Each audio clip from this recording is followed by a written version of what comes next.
పాత్రికేయ మిత్రులందరికీ నా నమస్కారాలు. వీరు కల్లూరు చెంగయ్య గారు,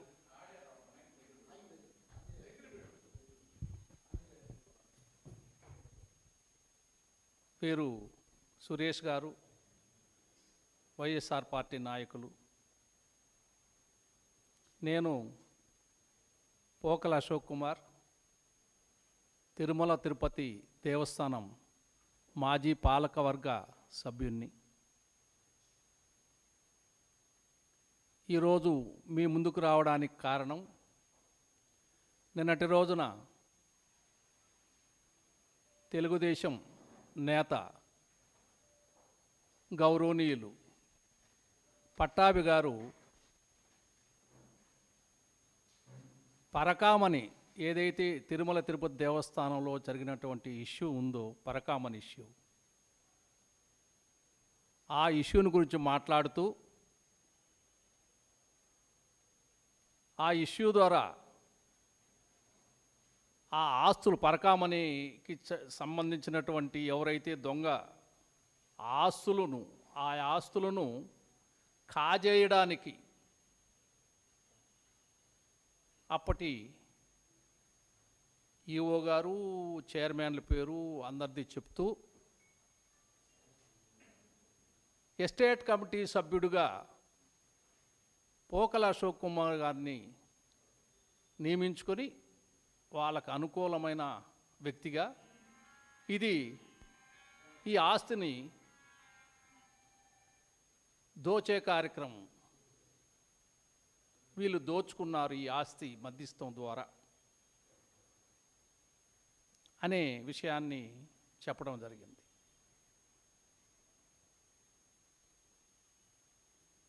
పట్టాభి గారికి మరి అవగాహన లేఖను ఆయన అవాస్తవాలు మాట్లాడి ఆయన రేటింగ్ని ఆయనే తగ్గించుకున్నాడు. మీకందరికీ తెలుసు, ప్రతి పార్టీలోన మంచి వాక్చాతుర్యం ఉన్న వాళ్ళు ఉన్నారు. ఈయన కూడా తెలుగుదేశం పార్టీలో నేను ఇలాంటి వారికి గ్లిప్ టాకర్ అని చెప్పి ఒక బిరుదునిస్తూ ఉంటాను వాళ్ళకి.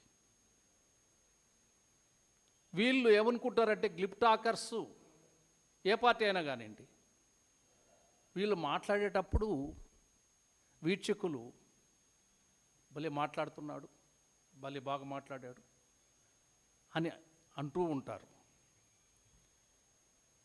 వీళ్ళు వాస్తవాలు మాట్లాడినప్పుడు వీరి యొక్క మాటలకు వాల్యూ ఉంటుంది. వీరికి ఉన్నటువంటి వీక్నెస్ ఏమంటే, వాళ్ళ నేతలు మెచ్చుకోవాలనో, జనమంతా క్లాప్స్ కొట్టాలనో,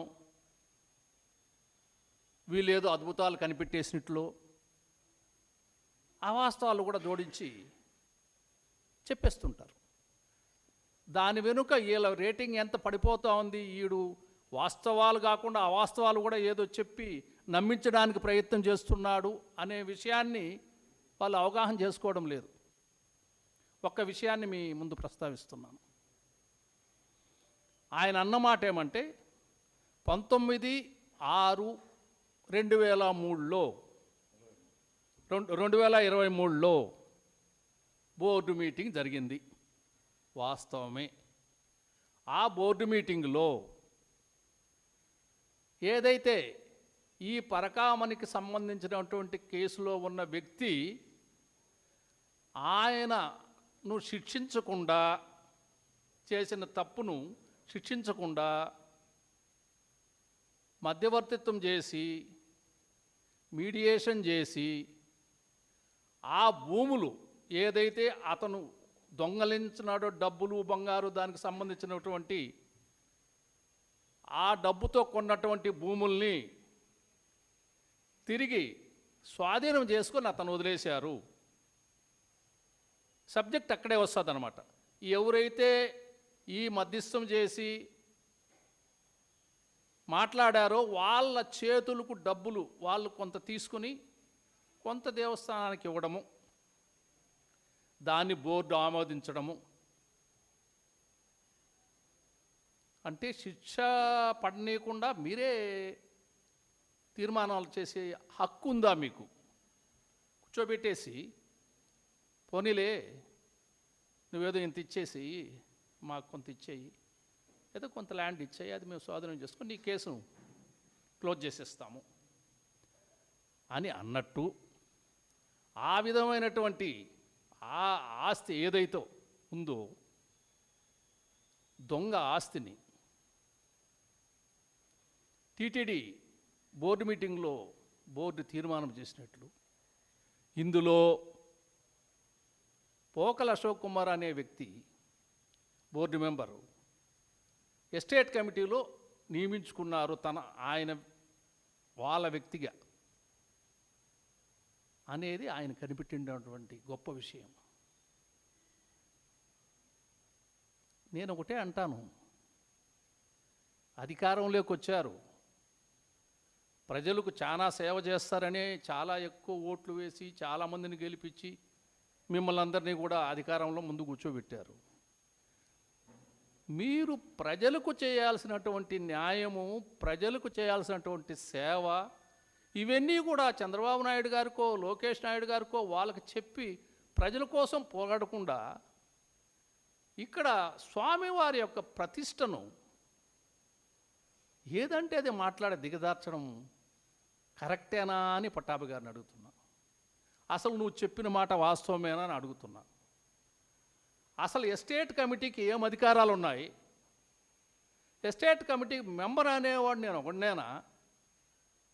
మీరు చూస్తే ఆ రోజు మాకున్నటువంటి ఎస్టేట్ కమిటీలో పోకల అశోక్ కుమార్, మల్లాది కృష్ణారావు, జీవన్ రెడ్డి గారు, కరుణాకర్ రెడ్డి గారు, executive officer IAS executive officer ఒక ఆయన, joint executive officer is also IAS, దేవస్థానం law officer, estate officer and ఒక వింగ్ ఎస్టేట్ ఆఫీసర్ మీకు కూడా తెలిసి ఉంటుంది. ఆర్డీఓ ర్యాంక్లో ఉన్న వాళ్ళు, లేదు ఆర్డీఓలుగా రిటైర్ అయినటువంటి మంచి ఎక్స్పర్ట్స్, వీళ్ళందరూ కలిసి ఎస్టేట్ కమిటీలో ఉంటారు. ఎస్టేట్ కమిటీ మీన్స్ ఇది ఒక సబ్ కమిటీ, ఆయన ఎదిలేయడంలే. సబ్ కమిటీలో ప్రతిదీ చర్చకు వస్తుంది, ఇది పెడుతున్నాము అని. అవి చర్చించుకుంటారు అందరూ. చర్చించుకొని మేము తీర్మానం చేసేదానికి లేదు సబ్ కమిటీ, అంత పవర్స్ లేవు దీంట్లో. కేవలం డిస్కస్ చేసి ఏదైనా సలహాలు ఉంటే యాడ్ చేస్తాం. అది జనరల్ బాడీ మీన్స్ బోర్డు తీర్మానం చేయొచ్చు. మీకు తెలుసు బోర్డులో ఉన్నటువంటి సుమారుగా 30 మంది ఆఫీసర్సు ప్లస్ మా board members, ex officio members plus chairman, EO, జేఈఓలు అందరూ కూర్చొని ఉంటారు. ఇక్కడ చర్చకు వచ్చినప్పుడు డిస్కషన్ ఉంటుంది, తీర్మానం ఆమోదం చెప్పచ్చు, వ్యతిరేకించి దాన్ని డిస్మిస్ చేయొచ్చు ఏదైతే ఐటమ్ ఉందో. మరి ఏం చెప్పిన డేట్లో ఐటమ్ మాకు వినిపించలేదు, మా అజెండాలో లేదు, అసలు తీర్మానం చేశారు అంటున్నాడు ఆయన. అది నాకు అర్థం కావడం లేదు. ఒకవేళ చైర్మన్ లెవెల్లో ఏమో ఈయనకు తెలిసి ఏమన్నా పెద్ద వాళ్ళు ఏమన్నా ఆ టేబుల్ ఎజెండాలు అంటారు, ఇంకోటి అంటారు, అలాంటివి ఏదైనా యాడ్ చేసుకుని తీర్మానం చేశారా అనేది మా దృష్టిలో లేదు. నాకు తెలిసి ఇలాంటివి నేను ఆమోదించను. నేను వ్యక్తిగతంగా నాకు బోర్డు మెంబర్గా ఉన్నా లేకపోయినా ఇంకోటి తీసేసినా ఇబ్బంది లేదు. కానీ నా బ్రాటప్, నేను ఒక సర్పంచ్గా పనిచేశాను, మీకు తెలుసు అడ్మినిస్ట్రేటర్ సర్పంచ్ అంటే. మధ్యలో చిన్న పదవులు వదిలేస్తే ఎంపీపీగా పనిచేశాను, మీకు తెలుసు. మండల ప్రజా పరిషత్ అధ్యక్షులు అంటే ఇప్పుడు పవర్స్ లేవు, కానీ నేనున్నప్పుడైతే ట్రాన్స్ఫర్ అథారిటీ ఉండేది. నాకు 220 మంది టీచర్లను ట్రాన్స్ఫర్ చేసే పవర్ పెట్టుకొని అక్కడ జిల్లా పరిషత్ మెంబర్గా పనిచేశాను. మీ అందరికీ తెలుసు, నేను బోర్డు మెంబర్గా 22-23 సంవత్సరాల్లో పనిచేశాను. నేను ఎక్కడ కానీ ఇక్కడ చెయ్యి జాసి ఈ దర్శనాలు చేపిస్తాను రూపాయి తీసుకోవడం కానీ, తిరుమల తిరుపతి దేవస్థానం నాకు ప్రివిలేజ్లు ఇచ్చిన దాన్ని నా కారుని నేను వాడుకున్నాను కానీ ఏ రోజు తిరుమల తిరుపతి స్వామివారి కారును కూడా నేను వాడుకోలే. వాళ్ళు ఇచ్చిన ప్రివిలేజ్ బంగ్లా కానీ ఇంకోటి కానీ నేను ఏ రోజు అక్కడికి వెళ్ళా. నేను కింద నుంచి నేరుగా బోర్డు మీటింగ్ పోవడం రావడం, దర్శనాలకు పోతే కింద నుంచి నేరుగా పోవడం రావడం. దర్శనాలు ఎవరినో వచ్చినప్పుడు నా పరిధిలో నాకున్న కోటాలో ఎవరి దగ్గర కాఫీ టీ కూడా తీసుకోకుండా ఇచ్చాను అని నేను అనుకుంటున్నా.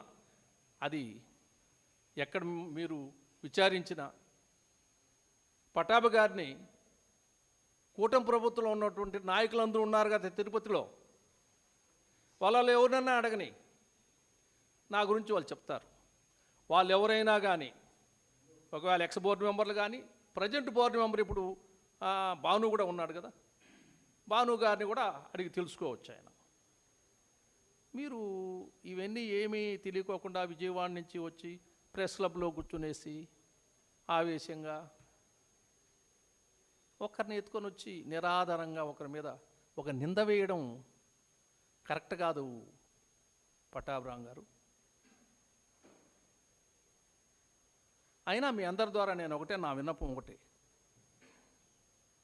నాయకులకి అందరికి కూడా చాలా సబ్జెక్టులు ఉన్నాయి. మీరు మాట్లాడాలనుకుంటే రాష్ట్రంలో చాలా సమస్యలు ఉన్నాయి, చాలా సబ్జెక్టులు ఉన్నాయి.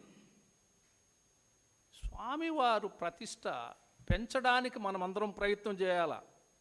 దేశవ్యాప్తంగా ప్రపంచవ్యాప్తంగా ఎందరి మనోభావాలు స్వామివారి విషయం అంత చెప్పినా కానీ ఆలోచించి వారి యొక్క మనోభావాలు దెబ్బతీసే విధంగా మనము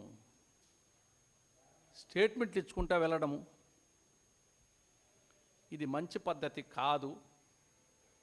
ఇప్పుడు మీరు సిఐడి విచారణ వేశారు, పిలుస్తున్నారు, నన్ను కూడా పిలిచారు. నా దగ్గర కూడా సిఐడి విచారణలో నేనేం చెప్పాలనో నన్ను ఏం అడిగారు. నేను కూడా చెప్తున్నా, ఇప్పుడు మళ్ళీ చెప్తున్నా, ఓపెన్గా చెప్తున్నా, ఇది ఎవ్వరు ఈ ఆస్తులు తగరాదు లేకుండా వాడిని బయట వేయడానికి, వాడిని శిక్షించకుండా ఆస్తుల విషయంలో జోక్యం చేసుకొని మధ్యస్థం చేశారో ప్రభుత్వం మీదే. కనిపెట్టండి, శిక్షించండి, అందులో నన్ను శిక్షించండి. మీరు ఆ పని చేయకుండా ఎవరెవరి పేరు బుద్ధి పుడితే వాళ్ళ పేరు చెప్పుకుంటూ పోవడం ఏంది మైకు ముందర?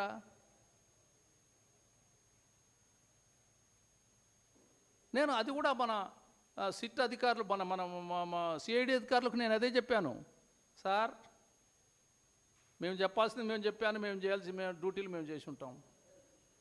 ఎస్టేట్ కమిటీలో ఆస్తులు వచ్చినట్టు తీసుకున్నాం. అది దొంగ ఆస్తో దొర ఆస్తో ఎవరిచ్చిందో మాకు తెలియదు. అది కింద ఉన్నటువంటి చాలామంది ఆఫీసర్లు ఉన్నారు, చైర్మన్లు ఉన్నారు, లా ఆఫీసర్లు ఉన్నారు. వీళ్ళందరూ కూడా మా ముందర ఎత్తుకొని వచ్చి ఈ ఆస్తిని మేము స్వామి సోదరం చేసుకోమని మేము ముందర పెట్టామంటే దొంగదా దొరదా అని మాకెందుకండి ఆ క్వశ్చను? స్వామివారికి ఆస్తి వచ్చింది, స్వామివారికి డబ్బు వచ్చింది, స్వామివారికి బంగారు వచ్చింది, తీసుకొని స్వామివారి హ్యాండ్ ఓవర్ చేసేసి అకౌంట్లో రాసేస్తాము. తద్వారా ఆ డబ్బుల ద్వారానే ఈరోజు హాస్పిటళ్ళు, కళ్యాణ మండపాలు, అదేవిధంగా ఎడ్యుకేషన్ ఇన్స్టిట్యూట్లు, వీటికన్నిటికీ కోటాను రూపాయలంతా కూడా ఖర్చు పెడతా ఉంటే అది అనుభవిస్తూ ఉండేది మనం ప్రజలమే కదా. ఇప్పుడు హుండీలు వేస్తూ ఉండేదంతా అకౌంట్ మనీ అండి పటాభి గారు, హుండీలో వేస్తూ ఉన్నారు కదా, అది అకౌంటబుల్ అని అడుగుతున్నా నేను.